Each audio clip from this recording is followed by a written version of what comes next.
Kort voordat ek Nadia ontmoet het, het ek met 'n ander meisie gepraat eendag oor hoe dit sal lyk wanneer ons nou eendag trou en hoe ons gesinne gaan lyk en hoe ons uitsien voor dit gaan. En nie vriendin van my sê vir my, sy kan nie wag tot sy trou nie, maar die Here moet weet, as sy en haar man daai aand, eerste aand saam slaap, dan moet Jesus maar buitekant wag want Jesus, hy gaan vir haar man vry.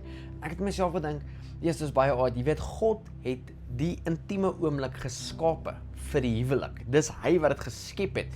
En toe ek trou met my vrou, wanneer jy trou met iemand, dan gaan jy in 'n verbond in met die persoon voor jou, maar julle gaan in 'n verbond in met God. Dis nie jy en sy of jy en hy in 'n huwelik nie, dis julle twee en God in hierdie huwelik. Weet, ek wil God innooi in my intieme oomblik in. Daar moet nie 'n area in my lewe wees waar Jesus nie welkom is nie.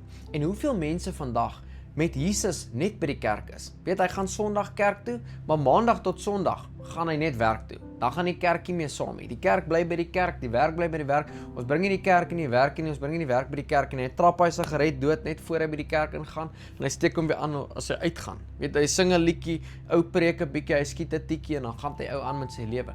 En ons lewens is nie veronderstel om soos dit te lyk nie. Ons lewens is veronderstel om geïnfiltreer te wees deur die teenwoordigheid van God in alles wat ons doen, oral waar ons gaan. Op ons honeymoon in 2019, ek en Nadia, ons het so 'n lekker honeymoon gehad, maar die mense by die restaurant het al geweet wat ons kamernommer is. Want oral waar ons gaan, het iemand genees, of ons 'n ou wat hulle lewe vir Jesus gegee, of hier 'n ou se been teruggegroei. Jy weet, ons sit een aand en eet en kelner staan hier langs my. Dan loop hy en dan kom hy terug, maar hy is so styf teen my. Ek vra later, is everything okay? Hy sê, no, when I stand here, shoulder pain gone.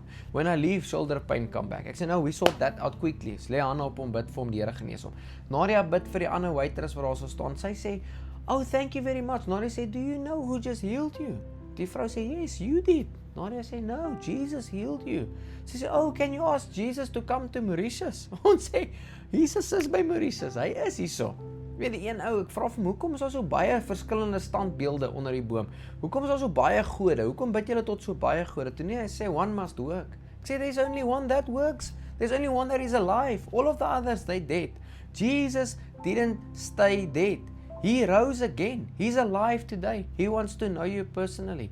Die een ou op ons honeymoon het sy lewe vir Jesus gegee. En die laaste aand, voordat ons teruggevlieg het, toe doop ons hom in ons bad, in ons kamer, in my klere. Want hy kon nie sy werkklere nat maak, hy moes weer terug op skof kom. Jesus gaan oral saam. Ek wil jou bemoedig, dat jy nie een oomblik, een gedeelte van jou dag, sal dit verbygaan, wat Jesus nie deel van jou dag, nie deel van jou vakansie, nie deel van jou verhoudings, nie deel van, jy kan die Here vra, Jesus, is jy deel van hierdie verhouding? Keer jy goed van hierdie verhouding? Dan kan die Here vir jou sê, nee, ek stem nie saam met die verhouding, en dan sê jy, ja, die verhouding vat pas.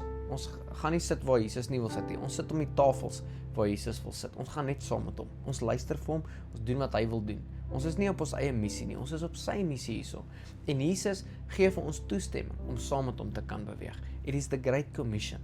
Hy het die Heilige Gees vir ons gegee, sodat hy ook deur ons kan vloei. Dit is nie net vir ons nie, dit is sodat ander mense rondom ons Jesus kan ontmoet.